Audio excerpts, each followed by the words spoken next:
Hey guys, Crave here. So, the first expansion of Witcher 3 is coming out soon, and I just wanted to share with you guys some information you might want to know before, or basically while waiting for the release of the upcoming one. And it's going to be a top 5 list, but I'm sure there are more that's information out there online, although CDPR has been pretty tight-lipped about the reveal so far they've done for Hearts of Stone. Anyway, again, here are my top 5 things to be sort of watch out for or be prepared for Hearts of Stone.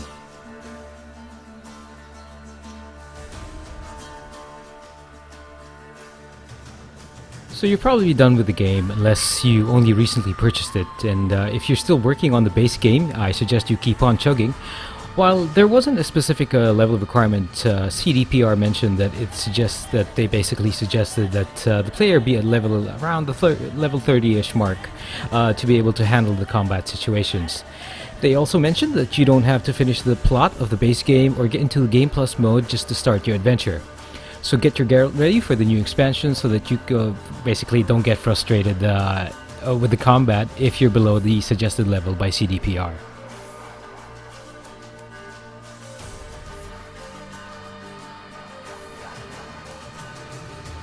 Yep, she is making a return, and it's not clear if she's going to be a romance option for the expansion, but what a situation you can be in if she is. I mean, besides the romance options or the side romance options that Geralt has without any commitment requirements, how can CDPR weave Shani into the whole story? That'll be basically 3 women that Geralt has to deal with. Now, if we stick to the story of the game and not the books, there are questions that need to be answered.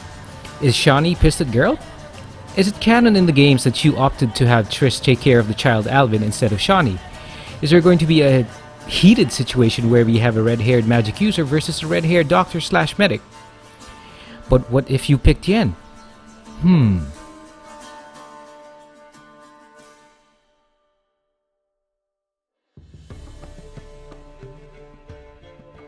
As I mentioned earlier, you don't have to finish the base game, but the story of Hearts is independent of the main story going on in The Witcher 3.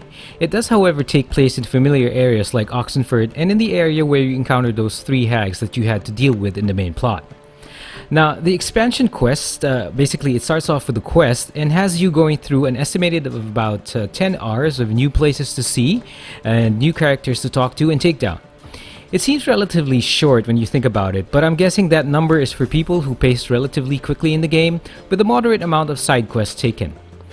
CD Projekt Red has also basically maintained that they will make sure that the expansion has the same depth as what the players have experienced in the base game. That's really good to know.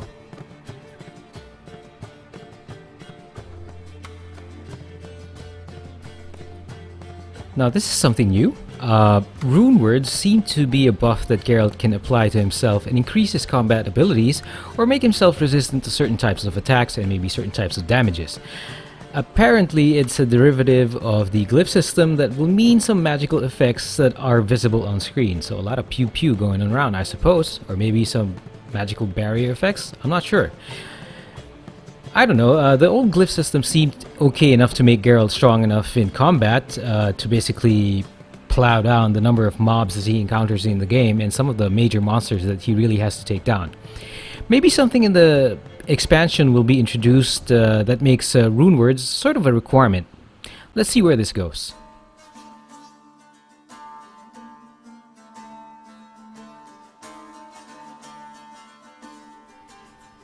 It could just be me and my observation, but I'm seeing more and more gamers basically just opting to go the download route just to acquire their games, their DLCs and expansions.